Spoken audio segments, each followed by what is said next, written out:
Under the harsh lights of the London Underground, chaos erupts as paramedics rush towards Kai, his lifeblood staining the cold pavement. A young man clutches his wound, his face contorted in pain amidst the pandemonium. The crowd surges back, their eyes wide with terror, each face reflecting the stark horror of the moment. Uniformed officers struggle against the tide of panic, their voices lost in the rising crescendo of fear. The air crackles with raw emotion, a palpable sense of dread hanging heavy over the scene. In the heart of present-day London, a single act of violence shatters the illusion of safety, leaving behind a stain of blood and fear. The London Underground carriage rumbles through the dark tunnels, a metal serpent carrying dreams and histories. West Indian immigrants bring a burst of vibrant color, their clothes a stark contrast to the grey. Sharp mods in their tailored suits embody the youthful rebellion and stylish edge of the era. Older Londoners sit with faces etched by time, each wrinkle telling a silent story of the city's past. Ska music spills from a transistor radio, its upbeat rhythm a subtle pulse of optimism in the confined space. The carriage becomes a microcosm of a changing London,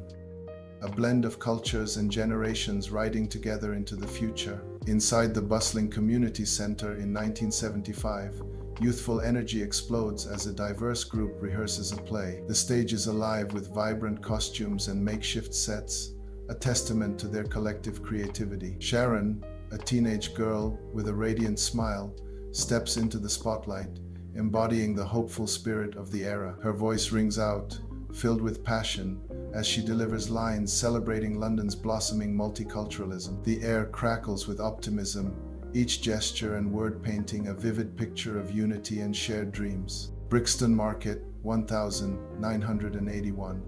Vibrant colors struggle against an oppressive atmosphere. Grim-faced police officers aggressively search young black men, each shove amplifying the palpable tension. Shouted commands fill the air, each word sparking with injustice and simmering anger. Sharon, barely a girl, watches with wide, disillusioned eyes, her youthful optimism beginning to fade. The vibrant market stalls stand in stark contrast to the harsh reality unfolding before her. The air crackles with unspoken defiance as the community bears witness to the injustice. Under the harsh glare of fluorescent lights in the grimy London Underground, a gang of skinheads menacingly encircles a Pakistani family. The father desperately clutches his children, his eyes darting with fear, while the mother whispers futile reassurances, her face a canvas of terror. David, his face a battleground of conflicted emotions, hesitantly steps forward, a lone figure against a tide of hate. "Leave them alone," David declares, his voice trembling slightly against the skinhead leader's callous reply. "Mind your own business, mate." David's plea, "They're not doing anything to you," is met with venom. "They're not wanted here. Go back where you came from." As the skinheads overwhelm David, the family watches in silent horror. In the dimly lit youth club, the heavy scent of stale pizza hangs in the air, a testament to forgotten hopes. David, his face lined with the battles of time, confronts Marlon, a teenager simmering with anger and raw vulnerability. David gestures towards a shelf of dusty, untouched books, symbols of a path less traveled. "Education is your ticket out, Marlon. It's more powerful than any gang," David insists, his voice a weary plea. Marlon's eyes flash with skepticism and defiance. "That's what they all say," he retorts, the words laced with bitter experience. David counters with renewed conviction, "Because it's true. And community, that's your foundation." In 2005, Marlon stands on the desolate estate, the very air vibrating with unspoken menace. The remnants of a drug deal linger, a stark testament to the violence that festers here. His eyes sweep across the grim landscape, reflecting the crushing weight of lost opportunities. Marlon is trapped, the bleakness of his surroundings pressing in, suffocating any hope. The stark, cold steel of prison bars cages Marlon, shadows painting a grim portrait on his weary face. He sits heavily on the edge of the bunk, head buried in his hands, crushed by the weight of past sins. A sigh, thick with regret, escapes his lips, a silent lament echoing in the confined space. "How did I get here?" Marlon whispers, his voice raw with despair. He continues lamenting, All the wrong turns, all the stupid decisions. I wish I could take it all back. A flicker of resolve sparks in his eyes. A desperate vow whispered into the cold air. I need to change. I have to. In the echoing depths of the London Underground, harsh fluorescent lights cast a sterile glow on the unfolding horror.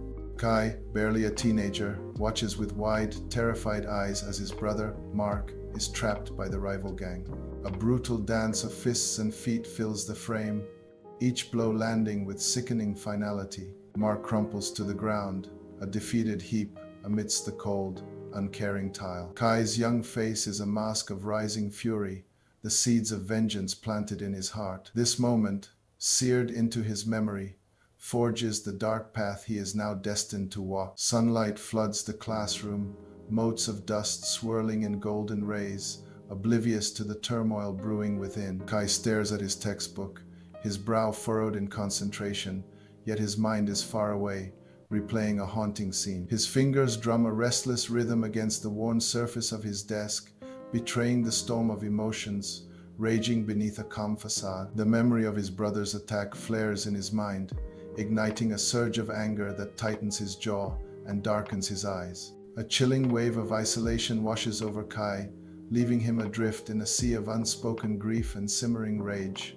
Neon lights bleed across the rain-slicked pavement outside a London Underground station, casting an eerie glow on the night. Jake, their leader, radiates a dangerous charisma, a dark promise whispered in his every move. In their ranks, Kai discovers a sense of belonging, a purpose igniting within him like a dangerous flame. He finds brotherhood under the watchful eye of Jake. But the cost of this newfound family looms, a shadow of devastation threatening to engulf them all. Flickering lights dance across the grimy walls of the gang hideout, casting long, ominous shadows. The air hangs heavy with the stench of stale beer and simmering desperation. In the heart of the den, Kai, a young man with haunted eyes, stands encircled by hardened gang members, his face a mask of grim determination. Each brutal blow landed is a testament to his loyalty, a sacrifice of his former self. With every threat uttered, Kai's humanity diminishes, replaced by a chilling, calculated resolve. His soul slowly erodes, leaving behind a vessel of cold, unwavering ambition. Under the harsh glare of fluorescent lights, Inspector Reed stands amidst the chaotic landscape of his cramped office. A sprawling map of the underground network dominates his attention, each pin a stark reminder of a recent knife crime. The sheer volume of pins overwhelms him, a visual representation of the city's escalating violence. Frustration etches deep lines on his face as he runs a weary hand through his thinning hair. Case files overflow from his desk, a testament to the rising tide of violence threatening to engulf the city. The air hangs heavy with the scent of stale coffee and unspoken anxieties, the weight of the city pressing down on Inspector Reed. The community center buzzes with a low, fervent energy, a haven of hope amidst the day. Sunlight pierces through the windows, casting golden rays on the faces of determined activists. Sharon, her face a roadmap of hard-won battles and enduring hope, stands as a beacon of wisdom among them. Colorful posters line the walls, a vibrant testament to their tireless fight for education, peace, and the future of their youth. In the harshly lit, packed London Underground carriage, tension coils like a viper ready to strike. Kai, face hardened, steps forward, his crew spreading out like shadows behind him. Across the aisle, the rival gang mirrors Kai's aggression, their eyes locked in a deadly stare. A woman clutches her bag, her silent scream lost in the anticipation of violence. Suddenly, Kai lunges, unleashing a brutal brawl that transforms the carriage into a battleground of flying fists and desperate cries. The London Underground station at night reeks of metallic blood, the air thick with despair. Flickering fluorescent lights cast long, distorted shadows over the rubble and broken glass, painting a grim tableau of destruction. Kai, battered and bleeding, stands amidst the carnage, his bruised face a mask of shock and regret. A wave of nausea washes over him, the weight of his choices threatening to drown him in the aftermath of the gang fight. The sterile scent of antiseptic hangs heavy in the air of the hospital room, a stark reminder of fragility and despair. Kai sits vigil by his brother's bedside, the rhythmic beeping of machines a constant, haunting echo. His brother lies motionless, lost in a silent world of tubes and wires, a fragile figure suspended between life and death. Kai's face is a canvas of guilt, his eyes reflecting a deep, gnawing remorse. "I'm so sorry, man. This is all my fault." A desperate vow escapes his lips, a plea for redemption amidst the sterile surroundings. "I need to get out of the gang. I can't keep living like this." At the edge of a lavish estate, Kai pauses, a duffel bag heavy on his shoulder, his gaze lingering on the distant mansion. Jake appears, his figure a barrier, his eyes radiating cold fury, blocking Kai's escape. "You think you can just walk away, Kai, after everything we've been through?" Jake's voice cuts through the air, laced with betrayal. Torn, Kai retorts, "I just want a better life, Jake. For me, for my family," his words echoing with desperate hope. Under the harsh fluorescent hum of the police station, Inspector Reed leans in, his gaze intense across the scarred metal table. The sterile room amplifies the palpable tension, the overflowing ashtray, a stark testament to countless interrogations. Kai pointedly avoids Reed's piercing eyes, his attention fixed on some imagined flaw in the cold surface of the table. Reed's voice cuts through the silence, a blend of accusation and plea. "Kai, we both know you're in deep. This is your chance to get out. Help us bring down the gang." In the tense courtroom, Kai stands firm at the witness stand, his gaze unwavering as it meets Jake and his gang. A palpable tension hangs in the air as Kai begins his testimony, each word resonating with truth. His voice rings with conviction, a beacon of hope for his community, though shadowed by personal risk. Kai's courage fills the courtroom, a promise of a brighter future forged in the crucible of truth. In the vibrant chaos of a London underground station, Kai moves like a ghost among the hurried commuters. Gone are the bold colors of his past. Now, he wears anonymity like a shroud. The faces of strangers swim around him, each a mirror reflecting his former life. A chilling realization dawns as he catches glimpses of fear in their eyes, a haunting echo of his gang's dark legacy. The weight of responsibility settles heavily upon Kai, a burden born from the shadows he once embraced. The community center buzzes with youthful energy, a symphony of voices mingling with the comforting aroma of stale coffee. Amidst the lively chaos, Kai spots Sharon, her silver hair neatly bound, a beacon of calm orchestrating the scene with a gentle smile. Taking a resolute breath, Kai steps forward, ready to embark on his journey with the community outreach program. He seeks to guide young souls away from the shadowed paths he once traversed, offering hope and a new direction. Under the harsh flicker of a London Underground station sign, a young boy, a mirror of Kai's past, hesitates at the entrance. Swallowed by shadows, a gang member approaches with a predatory grin, his intentions casting a dark cloud over the boy. Suddenly, Kai steps into the dim light, his commanding presence disrupting the scene. Kai places a protective hand on the boy's trembling shoulder, a silent vow of guardianship passing between them. His voice, firm yet gentle, cuts through the station's noise. "There's another way, kid, a better path than this."